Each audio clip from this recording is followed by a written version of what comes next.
In this video, we will take you to Rhine River, Moselle River, and a network of canals and inland waterways in the Netherlands and Belgium, a fascinating river cruise itinerary through the heart of Europe.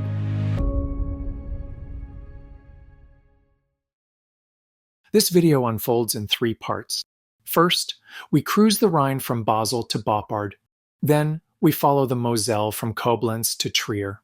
Finally, we return to the Rhine to visit Cologne and Düsseldorf before continuing through the inland waterways of the Netherlands and Belgium, ending in Brussels. For seasoned river cruisers, this itinerary proves there's always something new to discover.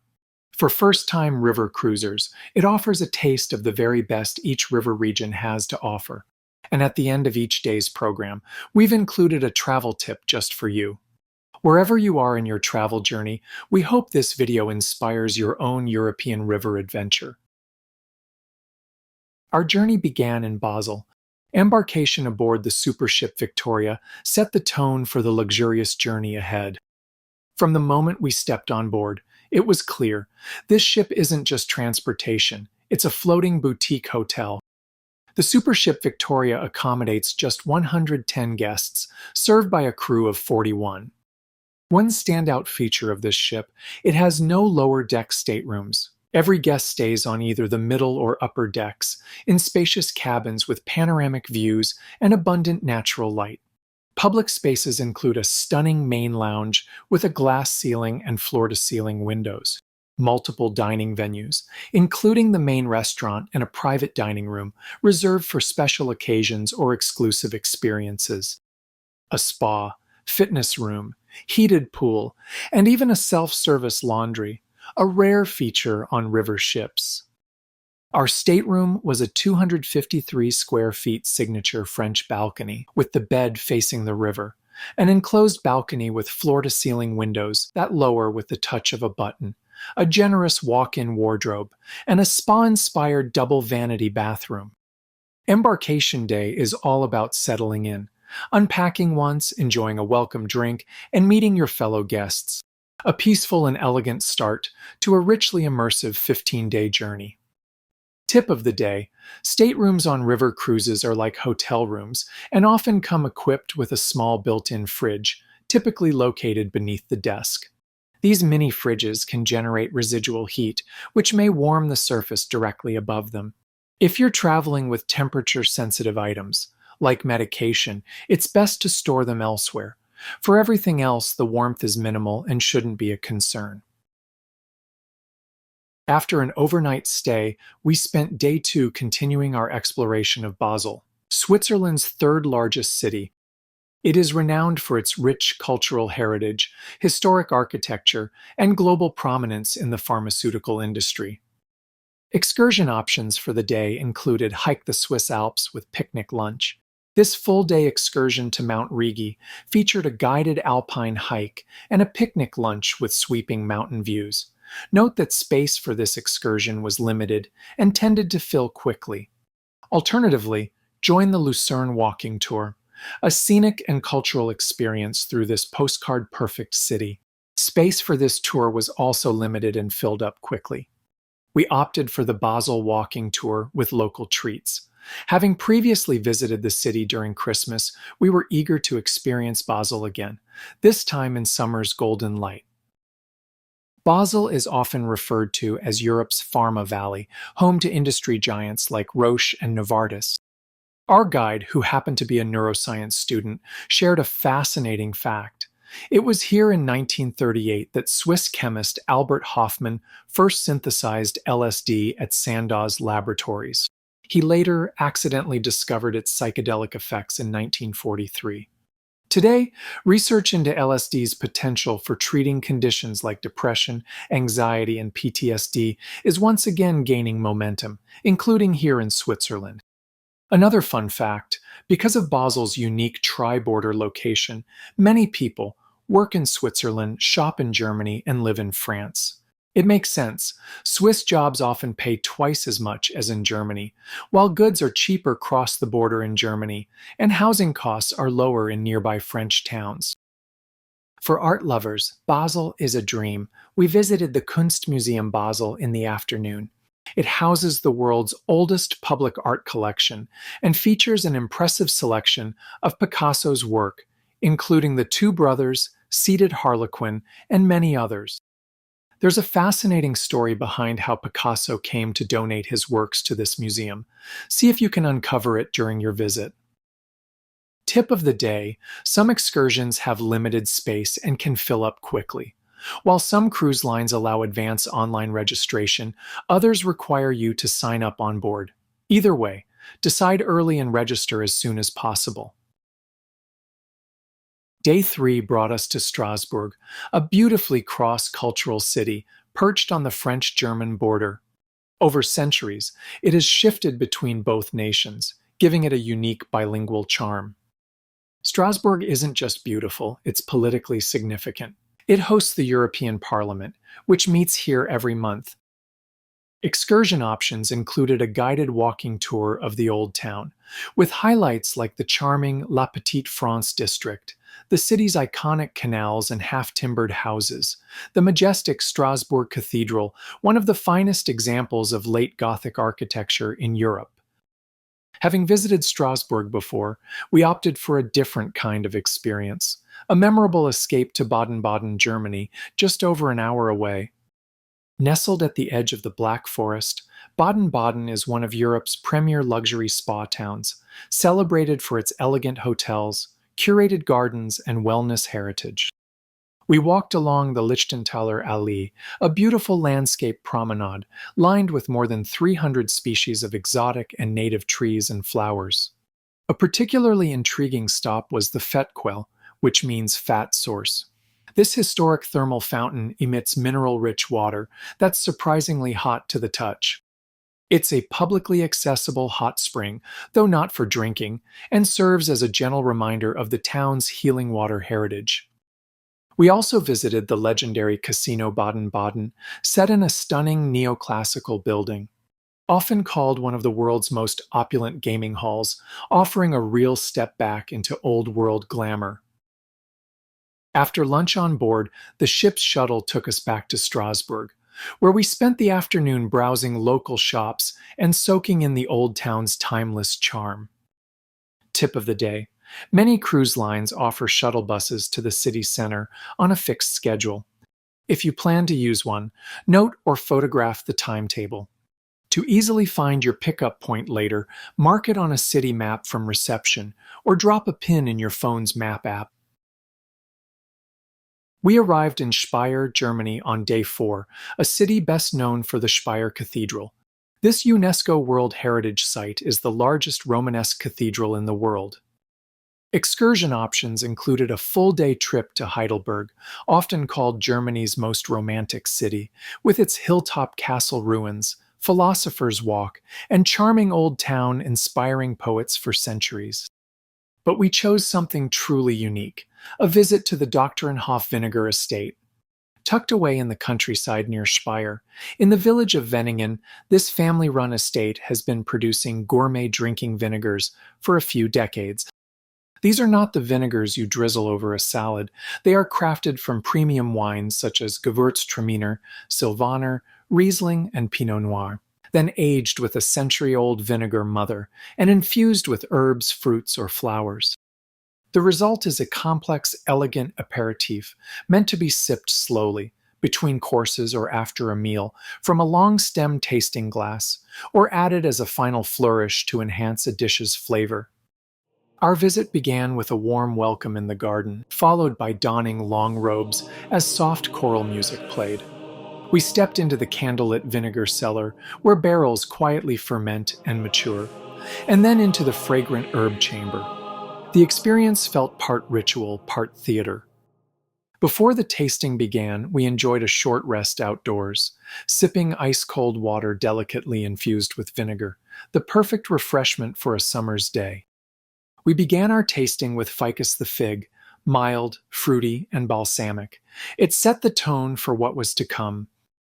Next came Aperitifum romanticum, herbal and exotic. It carries a touch of Mediterranean romance, perfect alongside seafood, soft cheeses, or pâtés. Our third sip was Tears of Cleopatra, dark and balsamic, Rich and luxurious, it pairs beautifully with foie gras, oysters, or ripe cheeses. We ended on Angels Kissing the Night, aged for 6 years in barrique barrels and kissed with wild cherries, apricots, figs, and vanilla. Soft, elegant, and fruity, an unforgettable finish to the tasting. The culinary delights continued into the evening when we joined Uniworld's signature progressive dinner. Our group of 10 was led by the head butler through a series of behind-the-scenes areas, with each course served in a different location. We began in the wheelhouse after a glass of champagne, where the captain himself explained how the equipment operates and how the ship is navigated. Next, we descended to the galley, impressively spacious for a river cruise ship.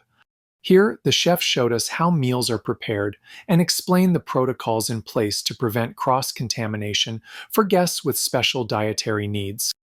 Our tasting featured a trio of spring rolls, vegetable, chicken, and fish, with a wine pairing. We passed through the crew dining room and down the hallway lined with crew cabins before reaching the laundry room, a surprisingly efficient space where linens for the entire ship are processed daily. Here, we were served carrot ginger soup topped with orange zest. We then visited the engine control room, where the ship's technical systems such as engines, generators, HVAC, fuel, water, and waste are monitored. We also stepped into the engine room, a fascinating area normally off-limits to guests.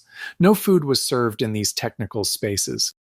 Our next stop was the gym and pool area, where the well-being coach introduced the morning mobility exercises and massage services available on board.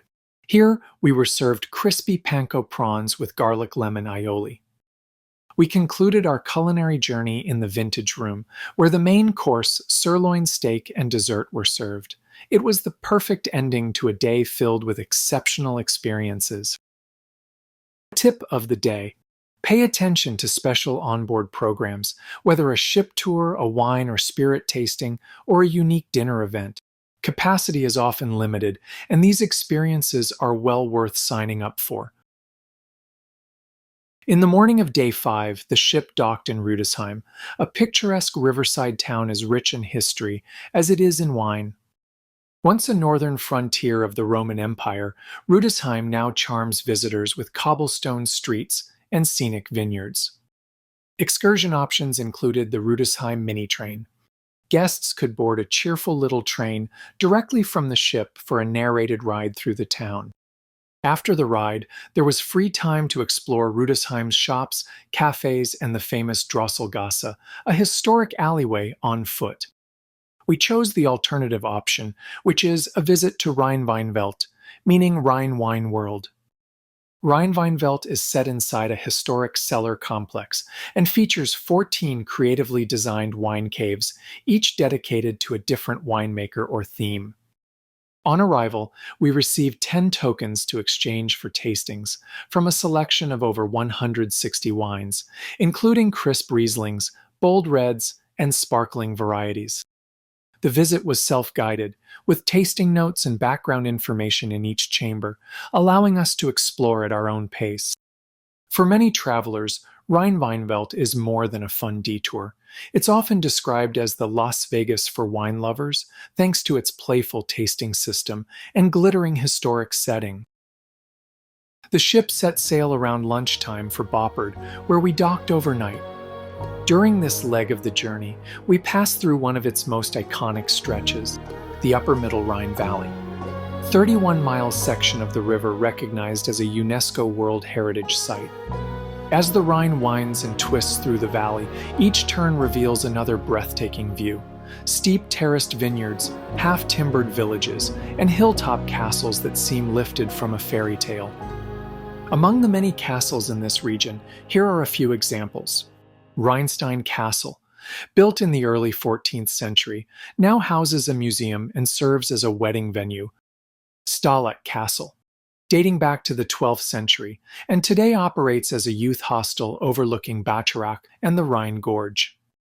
Pfalzgrafenstein Castle, a 14th century toll castle on a rocky island near Kaub, is accessible only by boat and preserved today as a museum. And Marksburg Castle, a 12th century fortress. It is the only hilltop castle on the Middle Rhine never destroyed. It serves as the headquarters of the German Castles Association and is open year-round for tours. Tip of the day. For travelers seeking an in-depth castle experience, some cruise itineraries, such as Uniworld's Remarkable Rhine, include guided visits inside at least one castle. Many other castles along the Rhine are not open for tours. They may be private residences, hotels, event venues, or closed for safety, preservation, or seasonal reasons. Always check your specific cruise program to see which castles are open for exploration during your trip. With the majestic castles and vineyards of the Rhine behind us, our journey turned toward one of Europe's most enchanting waterways, the Moselle River. Celebrated for its winding curves, storybook villages, and world-class Riesling, the river's meanders create steep south-facing slopes that capture maximum sunlight in this cool climate. Combined with heat-retaining slate soils, the Riesling grape develops vivid acidity, delicate fruit, and a distinctive mineral character. Fine Riesling can range from bone-dry to lusciously sweet, and a well-made sweet Riesling is every bit as complex, age-worthy, and food-friendly as a dry one, sometimes even more so. Day 6 marked the beginning of our Moselle adventure, with a stop in Koblenz, where the Moselle meets the Rhine. This town blends Roman origins, medieval charm, and modern life at every corner. Excursion options included a 12-mile guided bicycle ride, but we chose the Koblenz walking tour to explore the Old Town. Highlights included the German Corner, the confluence of the Moselle and Rhine, crowned by the statue of Kaiser Wilhelm I, symbolizing German unity. The History column, 10 sculpted scenes illustrating over 2,000 years of Koblenz's history, from Roman settlement to the present day. The Spitting Boy Fountain, a quirky old town landmark. Its unpredictable sprays of water are meant to surprise passers-by, reflecting the city's playful spirit and sense of humor. After lunch back on the ship, we explored further on our own and took the scenic cable car ride, gliding 890 meters across the Rhine to Ehrenbreitstein Fortress. Perched high above the rivers, this vast 19th century Prussian stronghold was never attacked, making it one of Europe's best preserved fortresses. Today, it houses museums, cultural exhibitions, and offers sweeping panoramic views of Koblenz, the rivers, and the surrounding valleys. Tip of the day: many river cruise lines provide bicycles for guided tours or independent use. Helmets are always included and required, and a waiver must be signed acknowledging the risks of cycling, a standard safety measure. If you haven't cycled in a while, be aware that even gentle rides can leave you with sore muscles the next day. Bernkastel was our next stop, right in the heart of the Middle Moselle wine region. The town charms visitors with its medieval market square and half-timbered houses. It feels like a village frozen in time. Excursion choices included a leisurely 14-mile bike ride along the riverside path, but we opted for a guided village walk through Bernkastel, followed by a tasting of regional Moselle wines. As we followed our guide through the winding streets, we came to an unexpected highlight: the legendary Doctor cellar, standing directly beneath one of Germany's most famous vineyards. The bronze door of the Doctor Keller tells the legend. In the 14th century, the Archbishop of Trier was gravely ill. Doctors and medicines failed, but after drinking Riesling from this very slope, he recovered. He called the wine his true doctor, and ever since the vineyard has been known as the Bernkasteler Doctor. The vines above are part of that legendary site. It's tiny, just 3.25 hectares, less than 8 acres, which makes every bottle rare. Old wine. I think it's older than 80 years. At one time, this was the most expensive vineyard land in Germany, rivaling even Bordeaux and Burgundy at auction. Owning a piece of this hillside was like holding liquid gold. The Dr. H. Thanisch family has been producing Riesling here for more than 2 centuries. Their wines from the Doctor vineyard remain among the most sought after in Germany, celebrated for their ability to age gracefully for decades. Standing there felt like standing at the foot of one of the world's great wine legends, a vineyard born from a miracle, treasured for its rarity and still producing Rieslings worthy of its name, the Doctor. Tip of the day. River cruising, like all forms of travel, can be affected by unexpected conditions. Water levels that are too high or too low may prevent ships from navigating certain stretches of the river. Locks can sometimes cause delays, and river traffic or limited docking space may also change the schedule. The key is to stay flexible and embrace the moment. For example, if your ship can't dock at a scheduled port but you still want the river experience, local excursion boats often operate nearby. For just a few euros, you might enjoy a short regional cruise instead. Think of it not as a disruption, but as an opportunity to experience the river from a new perspective. Our journey continued to Trier, often called Germany's oldest city, where history is etched into every stone. Founded by the Romans in 16 BC, Trier grew into one of the great cities of the empire. Today, it offers a striking mix of Roman ruins, medieval cathedrals, and lively modern streets. On the Trier walking tour, guests could explore Porta Nigra, the massive Roman city gate built around 170 AD, still standing nearly 2,000 years later. Imperial Baths, an ambitious but unfinished Roman bath complex that reveals the scale of imperial engineering. Karl Marx House, birthplace of Karl Marx, whose writings, including the Communist Manifesto, shaped modern political thought. Instead of exploring Trier, we chose another path, crossing into the small yet remarkable nation of Luxembourg. Though modest in size, Luxembourg has long stood at the crossroads of Europe. Our first stop was the Luxembourg American Cemetery and Memorial. Across 50 acres of immaculate lawns lie more than 5,000 U.S. service members, most of them young men who lost their lives during the Battle of the Bulge. At the center rests General George Smith Patton, commander of the U.S. Third Army, whose troops liberated Luxembourg in 1944. Walking among the white marble crosses and stars of David is profoundly moving. It is a place of solemn silence, where the weight of history and sacrifice is deeply felt. From this quiet ground, we continued into Luxembourg City for a panoramic tour. Rising above dramatic cliffs, the city presents a striking contrast with medieval fortifications alongside modern towers of glass and steel.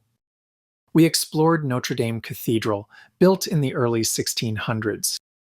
The Grand Ducal Palace, still the residence of Luxembourg's royal family.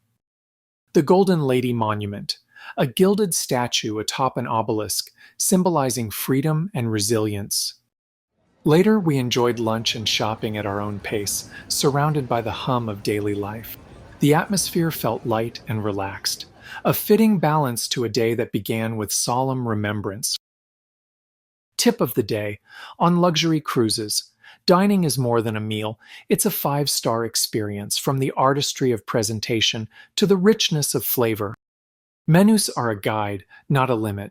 You're welcome to mix and match. Order more than one appetizer. Try 2 entrees in smaller portions, or enjoy several desserts. If you'd like your entree served as a starter, or a favorite sweet in a smaller size, the galley will gladly adjust. This flexibility extends to beverages as well. If the wine pairing doesn't appeal, the sommelier will offer alternatives from the cellar. And when it comes to cocktails, don't hesitate to specify your preferred ingredients. For instance, request a gin and tonic made with a particular gin or brand of tonic. Waking up in Cochem feels like stepping into the pages of a fairy tale. Pastel-colored buildings line the riverbank, vineyard-draped hills rise on every side, and high above it all stands the imposing Reichsburg Castle, watching over the Moselle Valley. This is truly one of Germany's most picturesque small towns. Among the excursion choices was a walking tour of Cochem, yet we decided to venture further afield on a hike to the Geierlay Suspension Bridge. Step by step across the bridge, we were surrounded by sweeping views and a quiet remoteness that made us pause, breathe, and feel utterly alive.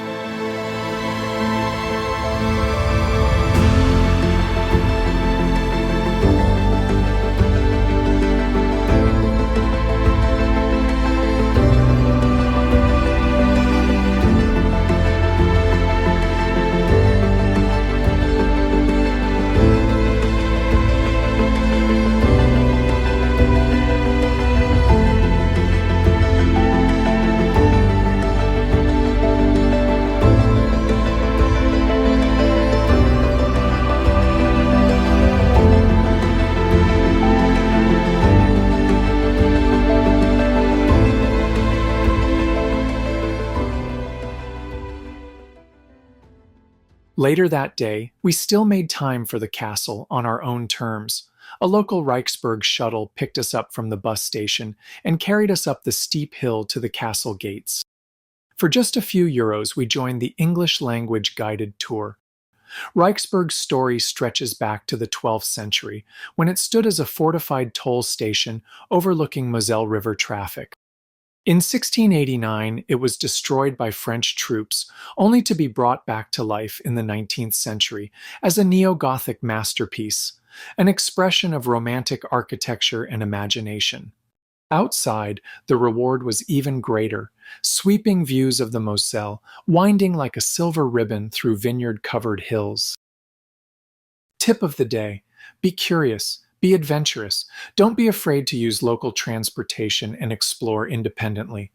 A simple city map from reception desk is always helpful, and if language feels like a barrier, your smartphone can be your best companion. Translation apps today work remarkably well, from reading a street sign to translating museum descriptions. For example, when we bought our shuttle ticket up to Reichsburg Castle, we weren't entirely sure the driver understood that we wanted a one-way ticket rather than round trip. A quick check in the app translated Einzelfahrschein as one-way journey ticket, giving us peace of mind. With the Moselle behind us, we returned to the Rhine, following its broad course north toward Cologne, one of Germany's oldest cities and the largest along the river. Excursions here included a walking tour with beer tasting, but since we'd been to Cologne a few times before, we decided to try something different. We followed our local guide, boarded tram number 9, and stepped off at Kalkpost station. What most commuters don't realize is that behind these ordinary subway walls lies one of Cologne's most unusual secrets: a Cold War nuclear bunker hidden in plain sight beneath the station. Built in 1979, they were designed to seal off thousands of people from shock waves, radioactive dust, or chemical attack. This bunker could hold exactly 2,366 people.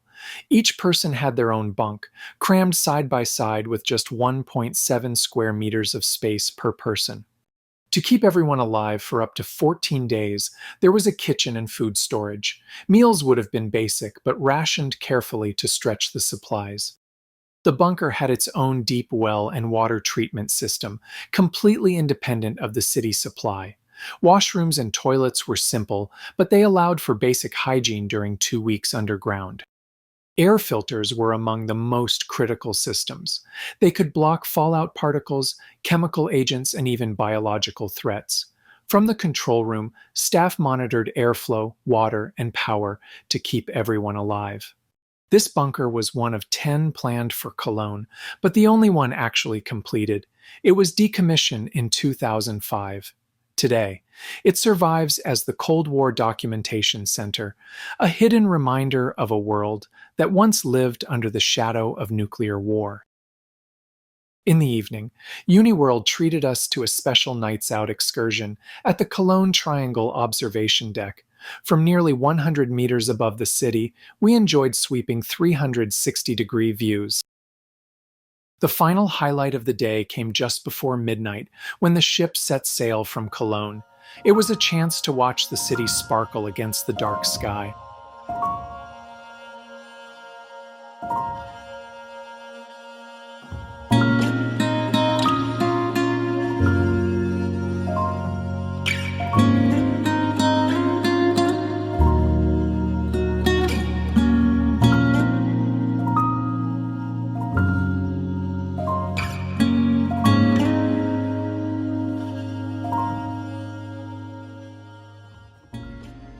Tip of the day.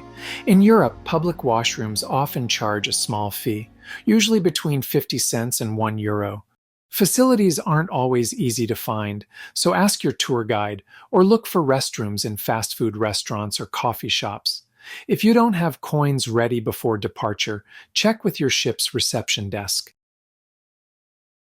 On day 11, we arrived in Düsseldorf, the final German city on our itinerary.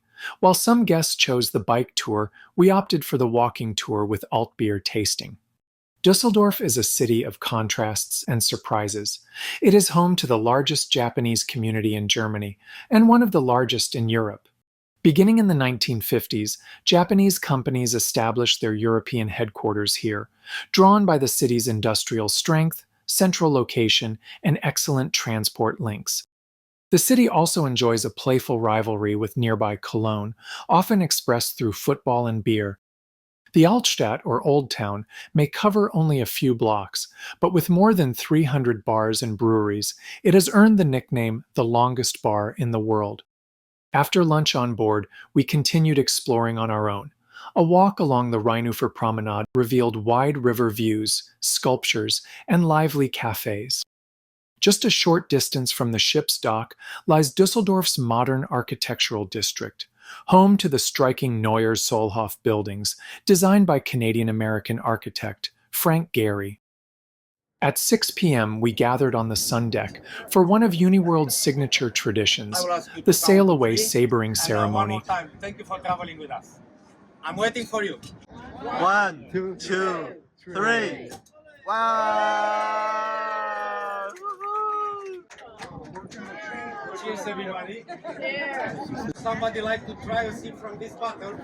It was a dramatic and elegant farewell to this vibrant city, marking the perfect close to our time in Germany. Tip of the day: a river cruise isn't just for seniors. As you've seen so far, it appeals to travelers of all ages who love nature, culture, and discovery. Luxury river cruise lines design excursions for all paces. Walking tours often split into groups for both fast and slow walkers. And daily activities range from light to more active, so there's always something to match your energy. Think of the ship as a moving luxury hotel. It carries you from destination to destination, sparing you the hassle of constant packing and unpacking. Instead, you settle in once and let the scenery and culture come to you. On day 12, as we sailed toward Roermond in the Dutch province of Limburg, our cruise manager delivered one of the most memorable moments of the journey, a signature talk titled "Behind the Iron Curtain, Post-War Germany." Born in East Germany, she spoke not from a textbook, but from experience. Life under surveillance, moments of quiet fear, and the joy when Hans-Dietrich Genscher announced in Prague that East German refugees would finally be allowed to leave for the West. It was heartfelt and unforgettable. That afternoon, instead of the bike tour along the Meuse River, we joined the walking tour through the historic center. The city is compact and inviting, perfect for slow exploration. One of the intriguing discoveries was the Het Arresthuis Hotel. Built in 1863 as a prison, it closed in 2007 and has since been transformed into a luxury hotel, with former cells converted into stylish rooms, making it one of Europe's most distinctive places to stay. The city is also known for its designer outlet, the largest luxury outlet center in Western Europe. But the true highlight was completely unexpected. From the moment we arrived until dinner, black swans glided along the river beside our ship. Rare, graceful, and hauntingly beautiful, they felt like a quiet gift from the universe, an unforgettable end to the day.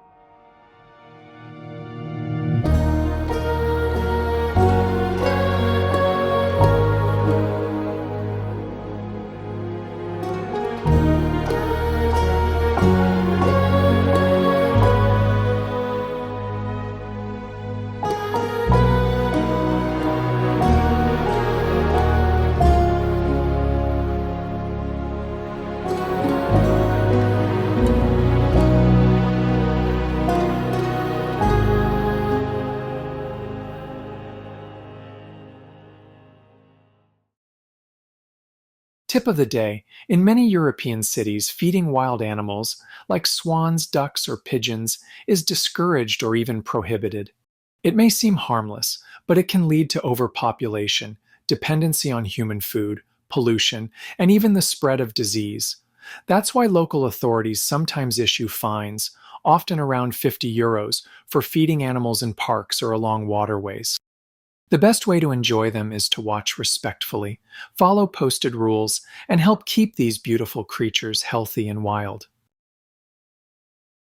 Our next stop was Maastricht, a city that gained international fame through the Maastricht Treaty of 1992, the agreement that created the European Union and laid the foundation for the euro. We joined the walking tour, beginning in the Stockstraat quarter, where boutique shops, narrow lanes, and historic facades give the city its charm. Remnants of its 700-year-old city walls still stand as a reminder of its medieval past.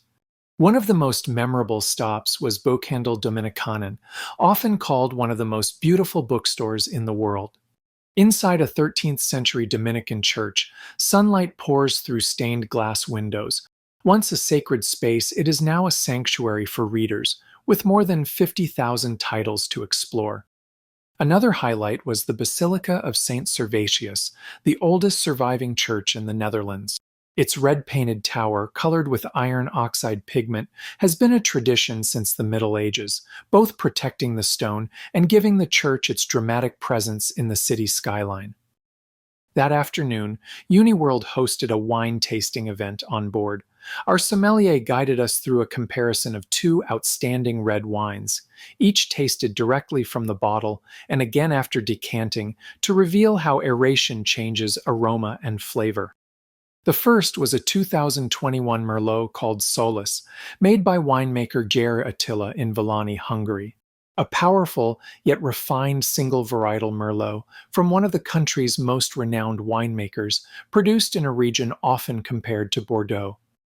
The second was a 2022 Telegram from the Châteauneuf-du-Pape region of France, crafted by Domaine du Vieux Télégraphe.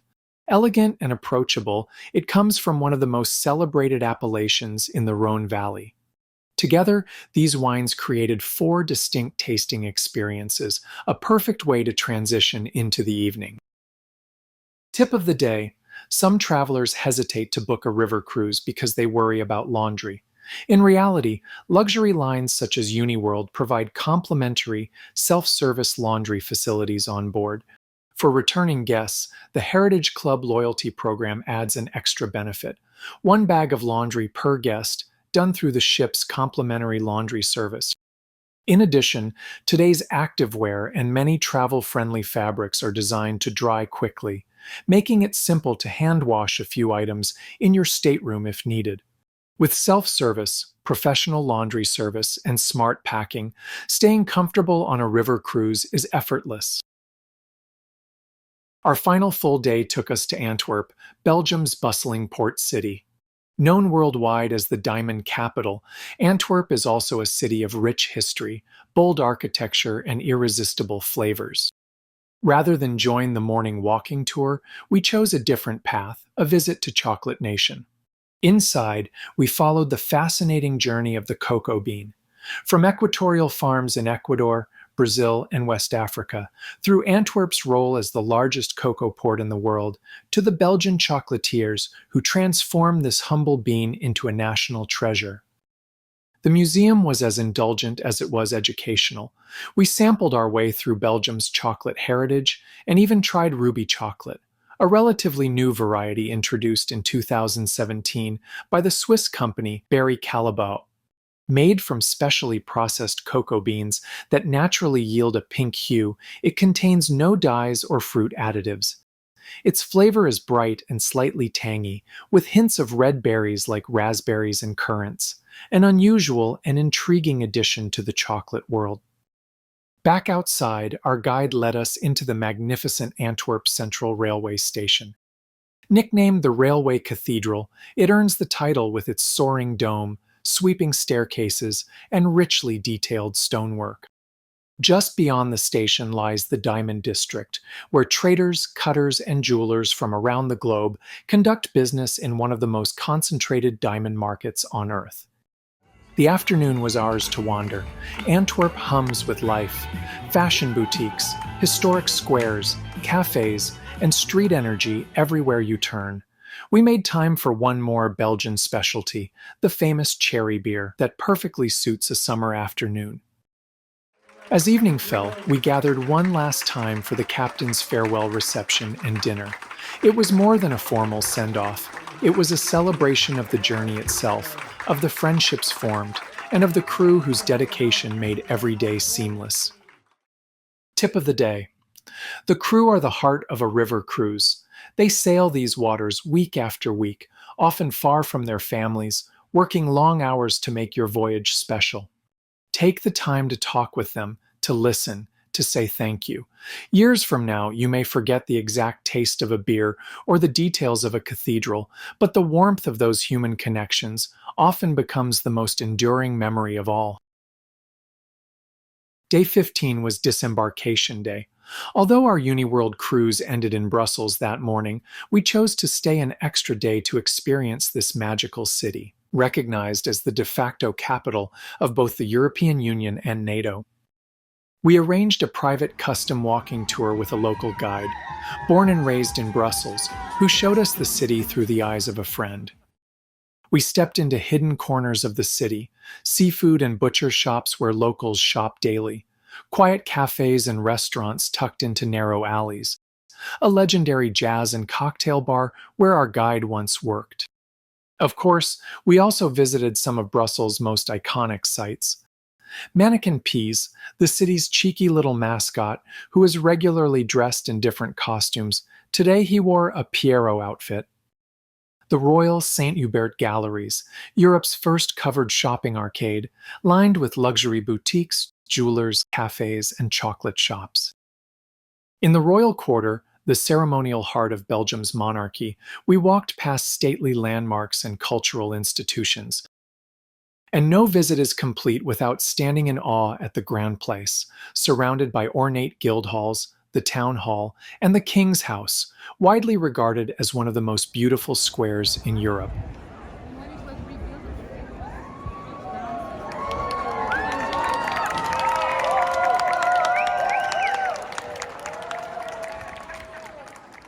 The tour concluded at the Place Pollert elevator, a free lift that connects the upper and lower parts of the city.